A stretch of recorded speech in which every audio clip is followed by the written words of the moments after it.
Caja de relatos. Análisis y entrevistas con los más destacados autores del momento. Caja de relatos.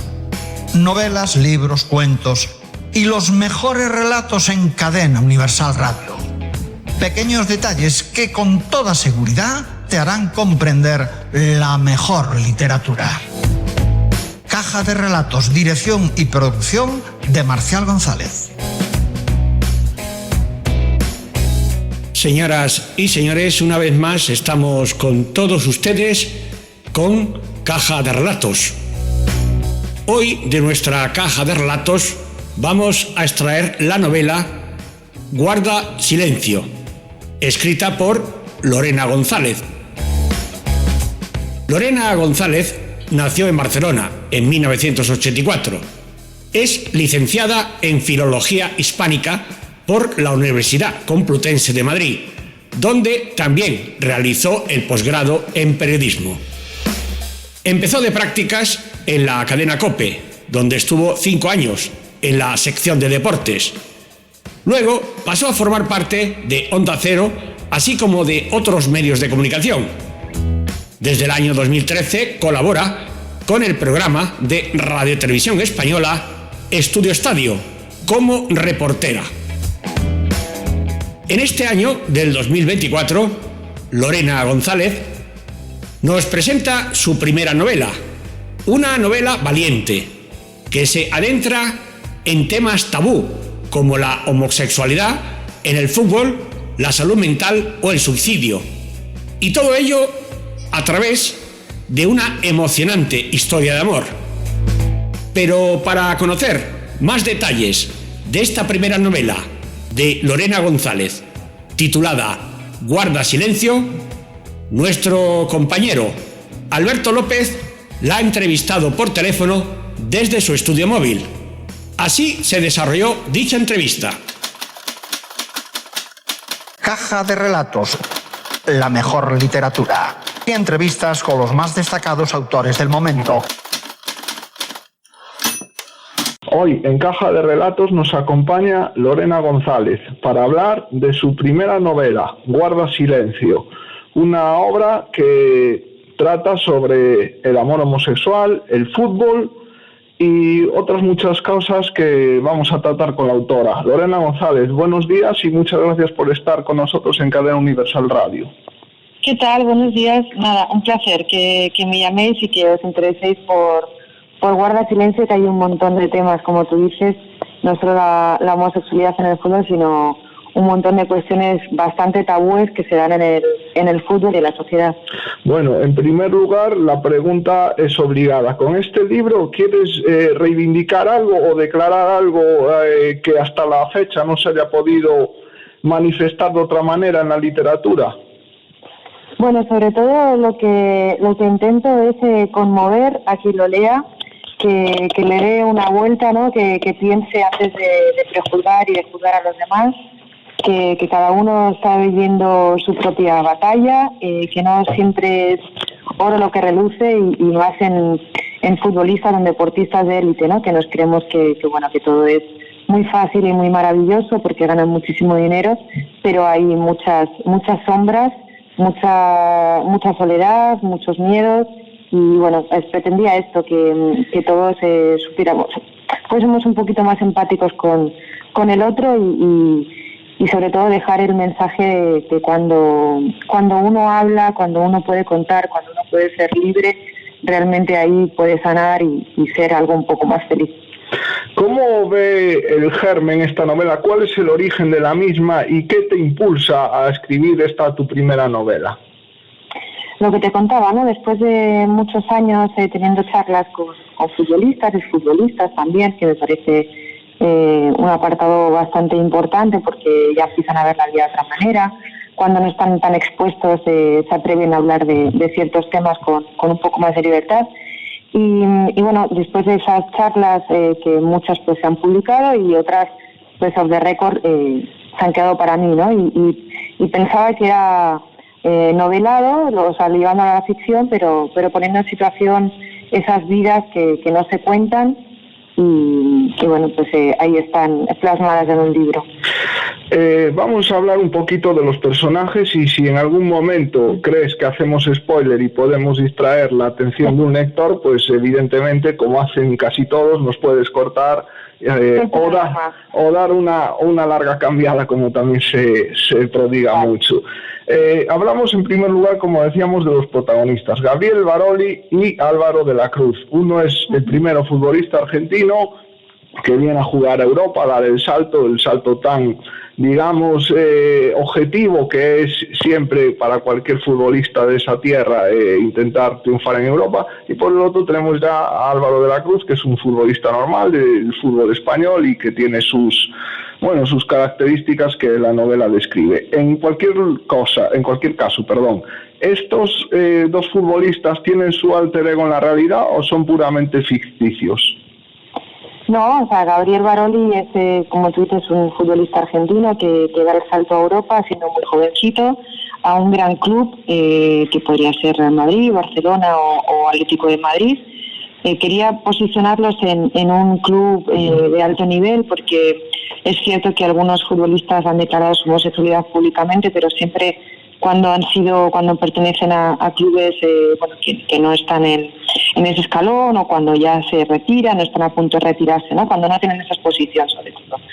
Y Gabriel Baroli puede ser cualquier futbolista, ¿no? Que se viene solo, que sacrifica un montón de cosas, un montón de que vive ese desarraigo y deja a su familia atrás y que viene con esa presión de triunfar porque se ha invertido mucho dinero en él y necesita un tiempo de adaptación, es otra cultura, otro país, le pasan cosas como a todos, todos tienen sus problemas, serán distintos pero ellos también los tienen y creo que en realidad no somos tan diferentes con ellos también pues les afecta la muerte de un ser querido, como en este caso para Gabriel, el sentirse tan lejos de su casa, la incomprensión, la presión y él sí que declara públicamente su homosexualidad y a partir de ahí, después de esa bomba, pues a ver qué sucede, ¿no? Cómo van reaccionando los distintos agentes y estamentos del fútbol y de la sociedad.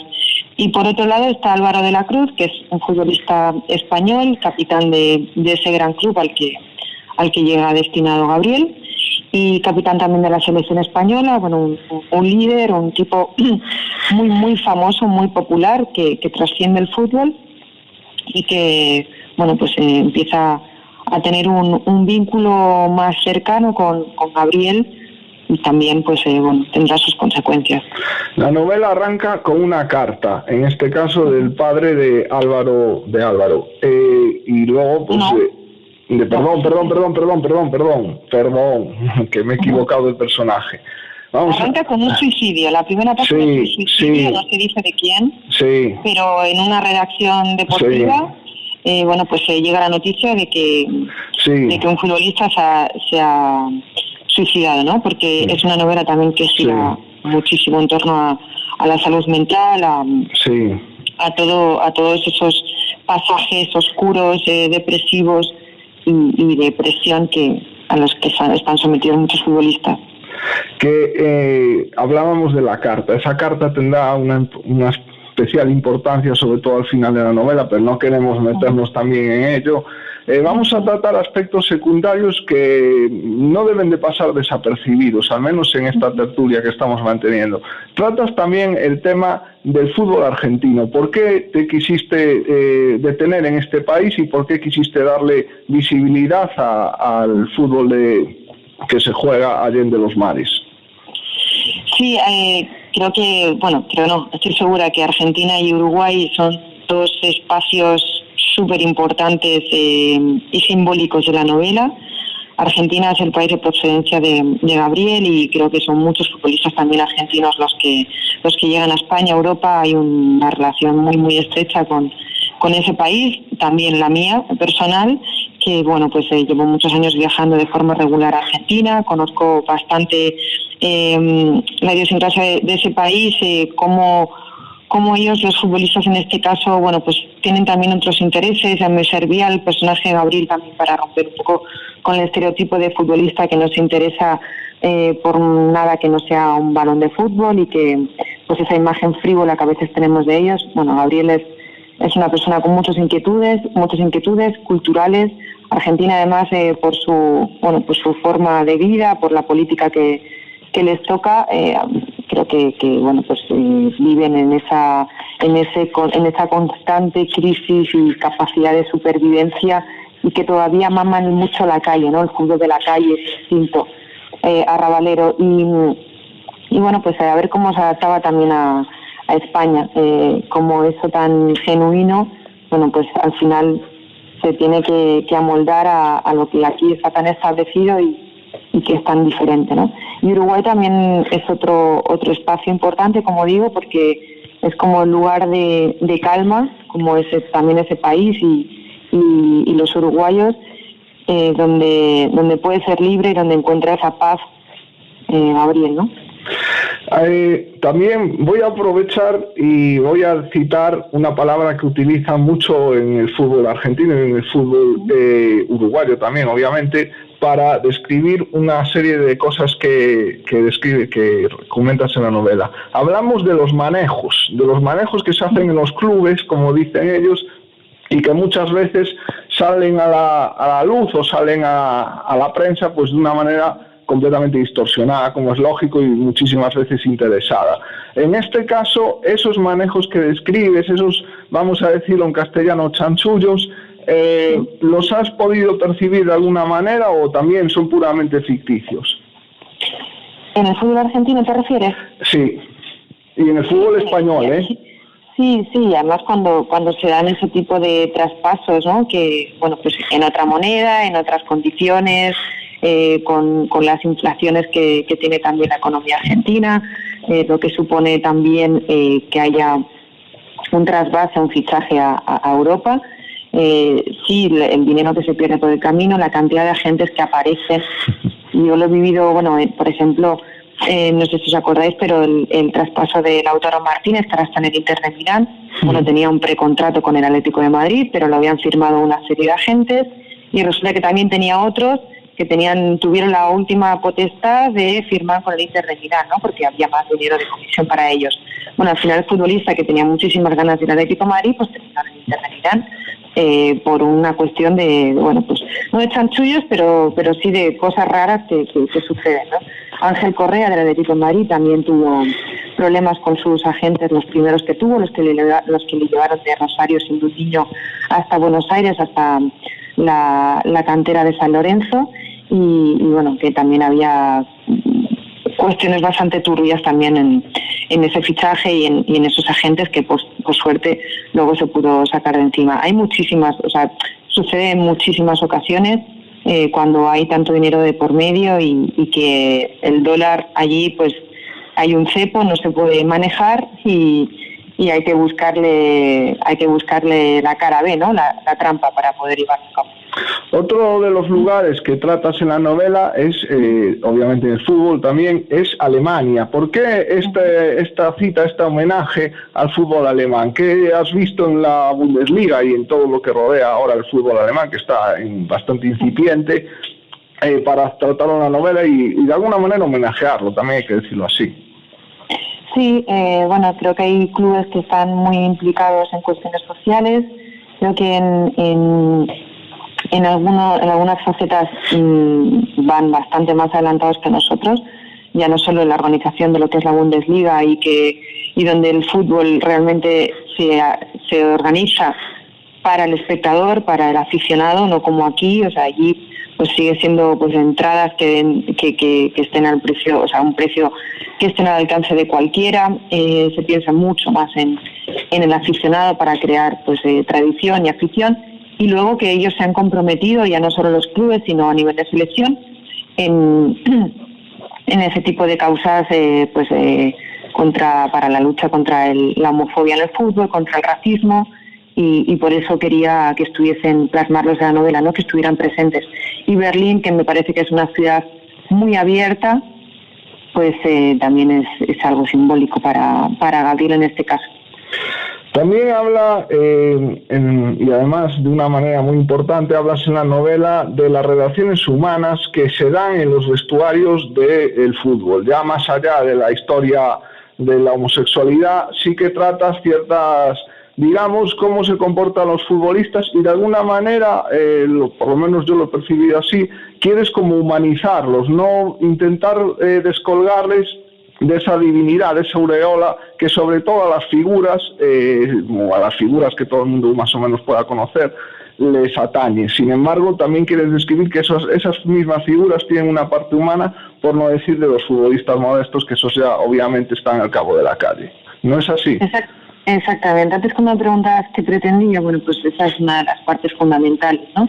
El humanizar, el bajar a tierra, el echar muchos cables a tierra para esos futbolistas que yo creo que sobre todo el resto los hacemos levitar y los hacemos que vivan como 5 centímetros sobre el suelo, que parece que están en otro universo paralelo y no es así. O sea, realmente, como te decía, les afectan muchísimos problemas y muchísimas cosas como al resto, y creo que era un buen momento también para hablar del otro humano, para hablar del otro lado, del lado más personal, que es el que yo me encuentro cuando me siento de tú a tú con un futbolista, un exfutbolista, un deportista de élite, que hay una vida que no suelen contar, porque al final entran en esa rueda de contar siempre lo bonito, ¿no? Y lo hacemos todos también en redes sociales, cuando juegan el buen partido, cuando han ganado, cuando salen con los trofeos y las copas y los éxitos, y bueno, es que hay tanto ahí detrás que no, de lo que no se habla, que también los propios clubes a nivel de comunicación, los agentes de prensa, bueno, ahora hay un montón de gente que está alrededor de ellos, que también los mete en esa burbuja hermética que te impide conocerlos, ¿no? Ahora ya es cada vez más difícil tener una entrevista con un futbolista, o cuando les escuchamos después de un partido con muchas revoluciones todavía en el cuerpo, con muy poquito tiempo para hablar con ellos y con un mensaje ya muy marcado, ¿no? Con el piloto automático que decimos los periodistas. Bueno, pues por lo menos en esta novela podemos tratar con tiempo y es lo que te permite también la ficción, ¿no? Que te deja imaginarte y explayarte en ese tipo de momentos que el futbolista también vive. Porque al fin y al cabo, por las mañanas sí que está en la ciudad deportiva, pero luego le quedan muchísimas horas en el día. Y son gente muy joven, además. Gente muy joven que vive experiencias de personas ya que están muy maduras, en lo normal, ¿no? Cuando entran, o sea, una persona que no es futbolista o deportista de élite, a los 30 años está en su mejor momento laboral, ha terminado los estudios, ha terminado las prácticas, empieza a sentirse muy útil, está muy preparado. Sin embargo, un futbolista a los 30 años es viejo y tiene esos temores y esas inseguridades consigo mismo de, bueno, parece como que si me lesiono o si fallo un gol, soy inútil. Y no hablemos ya de cuando se retiran, que se despiertan por la mañana y dicen, bueno, yo toda la vida me he despertado hasta ahora como un robot que se ha ido a la ciudad deportiva a entrenar. ¿Y ahora qué, no? Bueno, pues hablar de todo eso. En el libro, obviamente, se trata lo que se denomina en la sociedad salir del armario, que es lo que atañe a los protagonistas por la relación homosexual. Este salir del armario se traslada al mundo del fútbol porque es imposible que se dé en el mundo del fútbol, o porque también es imposible o muy difícil que se dé en otros campos de la vida, como puedan ser ámbitos culturales, empresariales o incluso de otra naturaleza. Yo creo que en el rubro artístico ya está mucho más normalizado. En el deporte cuesta, y en el deporte masculino sobre todo cuesta más, y el fútbol, que es el ambiente que yo más conozco, pues cuesta especialmente. Sigue habiendo muchísimo reparo, y si no, o sea, simplemente me ciño en las cifras. O sea, no me parece normal que en un mundo con millones de futbolistas y miles de futbolistas profesionales no haya un caso de homosexualidad abierta, reconocida. Que con este libro también quiero dejar claro que para mí no están obligados. En alguna entrevista lo he comentado que sí que ayudaría, porque son grandes referentes para la sociedad, para los niños, para la gente joven. Sería una buena inspiración de cómo ser libre y saltarse esos miedos y a ver qué pasaría, ¿no? con el resto, cómo reaccionaría, pero no están obligados, no creo que deban hacerlo. No todos están preparados para soportar esas críticas, o no, o a lo mejor pues el camino sería más fácil. Por eso creo que el que hubiera alguien que abriese esas puertas nos mostraría qué pasaría en la realidad y facilitaría el camino para otros muchos. Pero a mí me sigue pareciendo significativo que tienen un club de gran nivel con esas posiciones de impacto no haya ninguno, ¿no? Porque por estadística pues debe existir.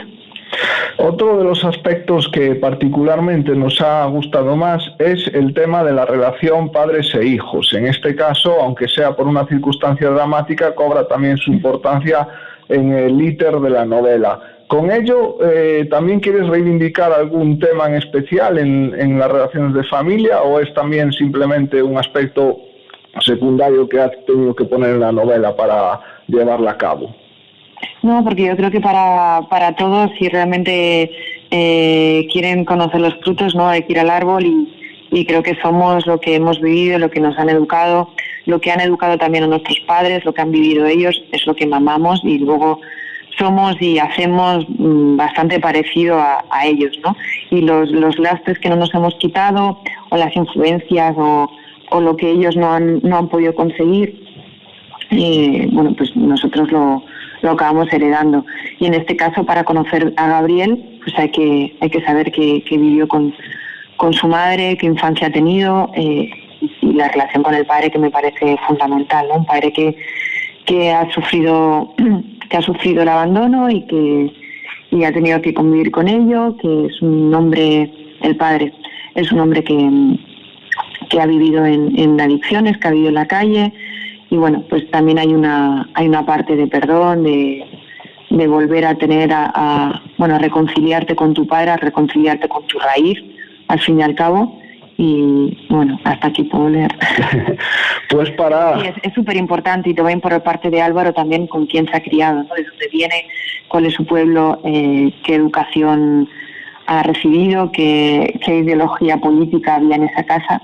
Pues bueno, para luego entender también por qué pues él reacciona o calla de esa manera.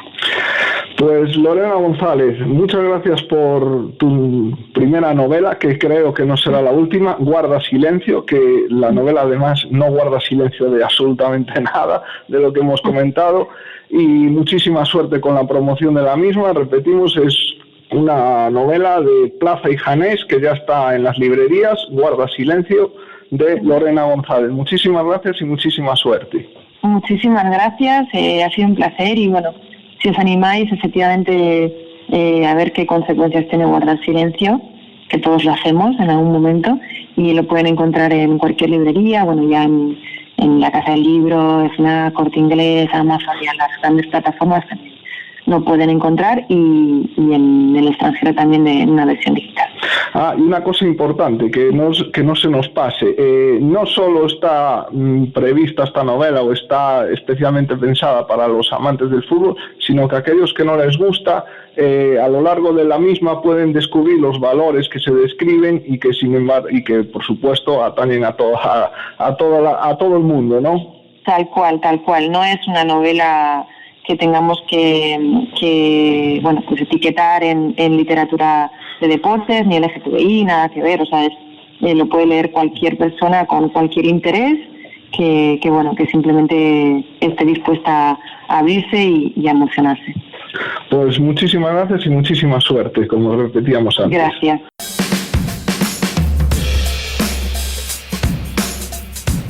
Y hoy, para despedir este Caja de Relatos, lo haremos escuchando un fragmento del libro Ropa de casa, escrito por Ignacio Martínez de Pisón. Este libro es un recorrido fascinante por los últimos 60 años de la historia de España, y todo ello de la mano de un testigo que los vivió. El fragmento que ahora vamos a escuchar está narrado por el propio autor. Aprovecho para agradecerles su atención y despedirme. Hasta un próximo Caja de Relatos. Un saludo de quien les habla, Marcial González.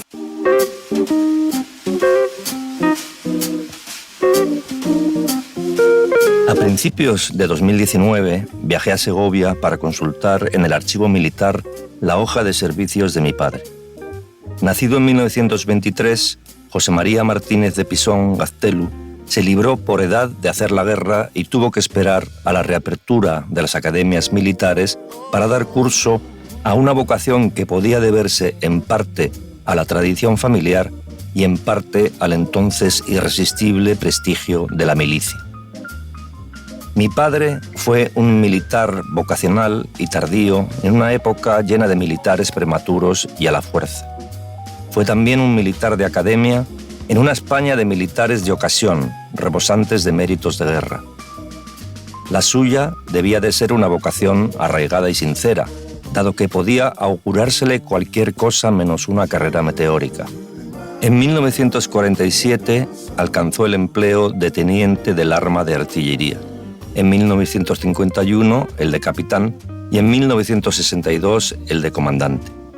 Sus 28 años, 8 meses y 4 días de permanencia en el ejército, así consta en la hoja de servicios, se desarrollaron íntegramente durante la dictadura. Se incorporó 3 años después de la victoria de Franco y murió 5 años antes que él. A diferencia de otras familias de militares que vivían en bloques del ejército inevitablemente impregnados de atmósfera castrense, nosotros vivíamos en un piso normal en el centro de Logroño y no teníamos relación con ese mundo. Apenas si conservo recuerdos de mi padre como militar. Sí me acuerdo de mi madre anunciándole en alguna ocasión que le iba a preparar el uniforme de gala. Me acuerdo porque en la voz de mi madre se juntaban el orgullo de que su marido hubiera sido invitado a una ceremonia oficial y la inquietud porque algo pudiera fallar. Mi madre nos había aleccionado para que cuando en el colegio nos preguntaran por la profesión de nuestro padre, dijéramos comandante ayudante del general, lo que sonaba bastante más importante que comandante a secas. Por la documentación del archivo, sé que el general del que mi padre era ayudante de campo se llamaba Basilio Sáenz Aranaz. La única vez que fuera de casa vi a mi padre de uniforme estaba precisamente en compañía de su superior. Lucía unas largas barbas blancas que le daban un aspecto algo excéntrico, como de otro siglo, y despedía un olor extraño, penetrante, parecido al pachulí. El encuentro se produjo en los soportales del Espolón. Mis hermanos y yo íbamos con mi madre. Campechano, el general se dirigió a nosotros para decirnos que ahí donde lo veíamos, tan viejo, no era en realidad mucho mayor que nosotros, porque había nacido un 29 de febrero y solo cumplía 1 año de cada 4. Supongo que era su forma de hacerse simpático y que la usaba a menudo con los hijos de sus subordinados. Lo que a mí me llamó la atención fue la actitud de mi padre, que asentía a las palabras de su superior con un gesto de sumisión y alborozo. No solo actuaba como si, al igual que nosotros, acabara de enterarse, sino que se comportaba un poco como nos habían enseñado a comportarnos a nosotros en presencia de adultos. Aquella mañana entendí oscuramente que la figura en torno a la cual orbitaba nuestra pequeña galaxia doméstica era apenas un satélite de otra galaxia mayor. Para mí, sus quehaceres como militar siempre fueron un misterio. ¿A qué se dedicaban en tiempos de paz los comandantes de artillería? Si alguna vez le interrogaba al respecto, solo sacaba en claro que mi padre no tenía trato cotidiano con la tropa. No era él quien, como en las películas, pautaba el paso de los soldados al grito de 1, 2, 1, 2. Su jornada laboral se asemejaba a la de un oficinista. Salía de casa a las 8, regresaba a las 3 y en su hoja de servicios, en la misma sección en la que se le califica de estudioso, capacitado y trabajador, se señala que se distingue más en actividad administrativa. Así que supongo que sí, el suyo tenía mucho de trabajo de oficina, con el habitual trasiego de formularios y expedientes, el ruido de fondo de las máquinas de escribir, las rutinas del papel de calco y la grapadora. Ya he dicho que sus 28 años y pico de carrera se desarrollaron en su totalidad bajo el régimen de Franco. Mi padre fue, en puridad, un militar franquista, y estoy seguro de que, de no ser por su temprana muerte, eso habría acabado provocando algún tipo de conflicto paternofilial. Caja de Relatos, la mejor literatura.